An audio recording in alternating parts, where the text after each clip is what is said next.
Arg, mateys, and welcome back. It's been a long couple days without each other, and I hate to admit it, but I think I kind of missed you a bit. It's me, Captain Pegleg Skullfist, and I am back with our adventure for a couple more days this week. I hope you had a good weekend full of scavenger hunts and finding buried treasure in the backyard. It was so nice out, you better have went out and looked for some. So, here we are, Chapter 5, The Man on the Island. If we remember when we last left off, some of the pirates got to go onto the island to check it out, and some stayed on the boat. Our character, Jim, went to the island because he thought that maybe he could spy on some people and get some intel. So, we'll see what happens today in Chapter 5, The Man on the Island. Don't forget, if you need to see this book, go to your Google Classroom, go to the Classwork tab and find the Treasure Island materials. You will find a reader and a read aloud of this book.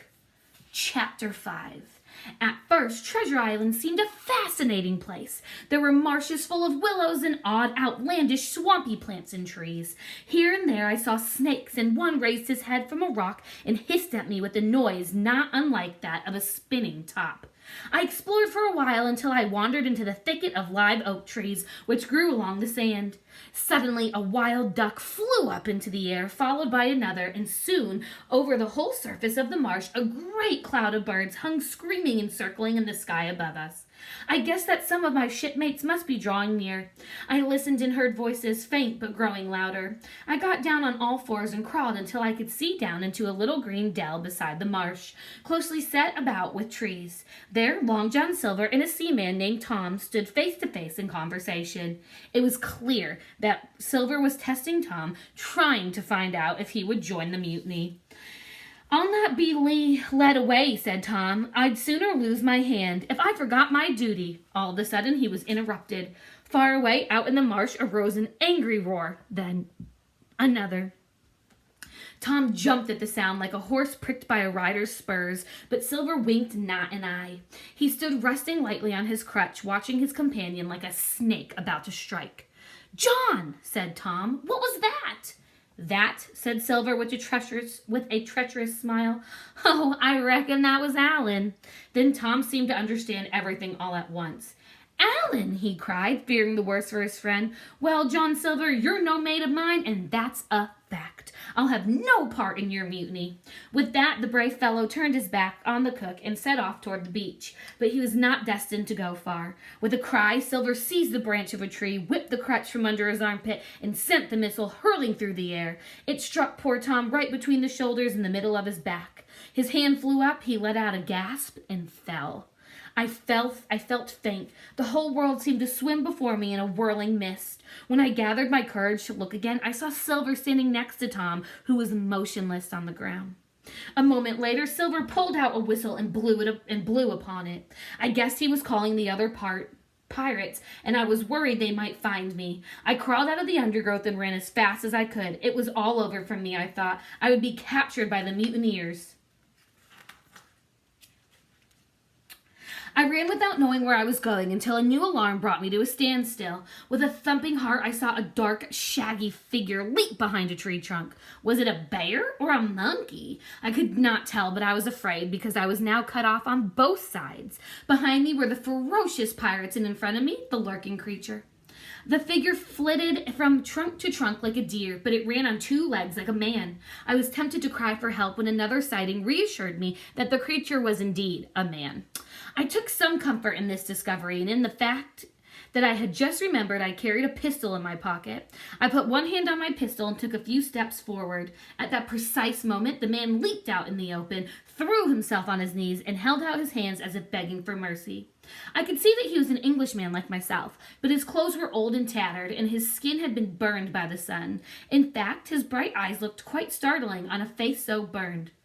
"Who are you?" I demanded. "I'm Ben Gunn, I am," he replied. His voice sounded like a rusty lock.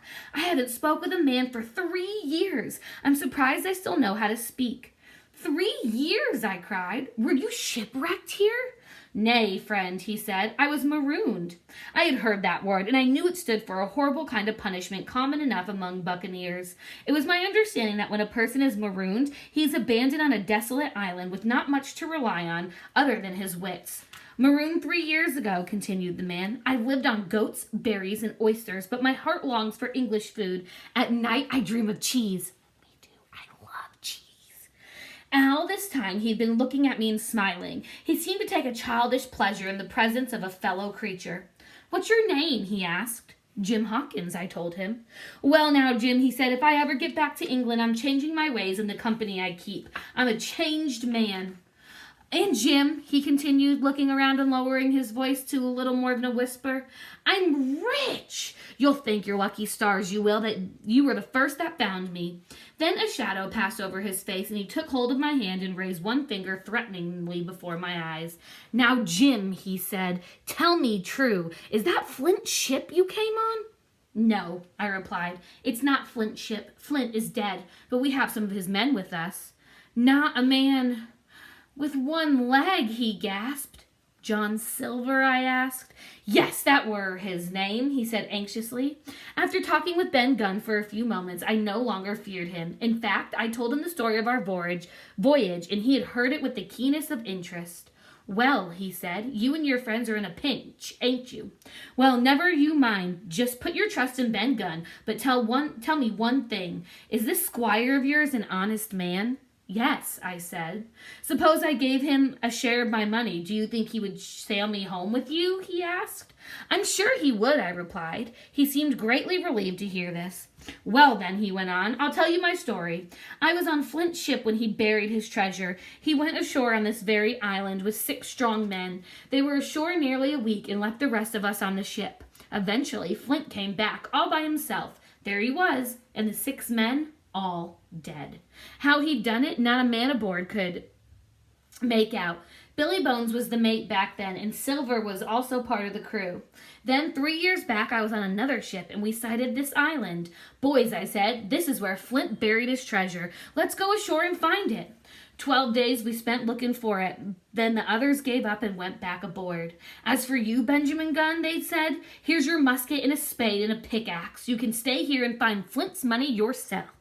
Well, Jim, that's my story. Now be a good lad and run and speak with the squire. Tell him I know this island like it's my own hand. How am I to get back to the ship? I asked. You can use my boat, he said. I made it with my own 2 hands. I keep it under a white rock along the shore. Then quite suddenly we heard a boom of a cannon. They've begun to fight, I cried. We stayed together in the undergrowth, unaware of time passing, listening to the sound of cannon and pistol fire. Eventually I decided I should make my way toward the anchorage. Ben agreed to accompany me. At some point along the way, we spotted a Union Jack fluttering above the trees. That must be your friend, said Ben Gunn. It can't be, I said, stunned at the sight of the flag. They're on the ship. That must be Silver or some of the other mutineers. Not likely, said Ben Gunn. In a place like this, where nobody puts in but gentlemen of fortune, Silver would fly the Jolly Ranger. You see, Jim, just over that hill is an old stockade. Flint built it many years ago. I reckon that your friends have retreated to the stockade and Silver has the ship. Well, I said, if it's really them, I should try to help. I'll not go with you, said Ben Gunn, not till I have an opportunity to meet with the squire in private. If he wants to talk, tell him where he can find me and to come with a white flag to show he means well. At that moment, a cannonball came whizzing through the trees and tore up the sand, not 100 yards from us. I ran one way and Ben Gunn ran another. After parting with Ben Gunn, I decided to assess the situation. First, I went to check on the Hispaniola. I saw she was still anchored in the same place, but now she was flying the Jolly Roger. It seemed that the pirates had indeed taken over the ship. Next, I scouted the shoreline. I spotted a big white rock, and I figured it must be the rock beneath which Ben Gunn hid his boat. Then I made my way through the woods until I came to the stockade, a plain log house surrounded by a tall fence. I saw that Ben Gunn had been right. My friends were in the stockade with a Union Jack flying above them. I called out to them and was warmly welcomed. They told me their story and I told them mine. When fighting broke out on the ship, they had decided they would be safer on the island, so they escaped into 2 of the landing boats with some guns and supplies. They had heard about the stockade. When the pirates saw them rowing away, they fired on them from the ship and then attacked the stockade. Old Redruth had been killed and another of our loyal men, Gray, had been injured. After telling my story, I had a chance to look about me. The stockade was made of trunks of pine. Near the door of the stockade was a little spring that welled up and provided fresh water. There was a small chimney in the roof through which only a little smoke found its way out. The rest stayed in the house and kept us coughing. If we had been allowed to sit idle, we should have fallen onto the blues, but Captain Smollett divided us into watches. The doctor questioned me about Ben Gunn. Do you think he's safe? He's sane, Jim? I'm not quite sure. He seems a little strange.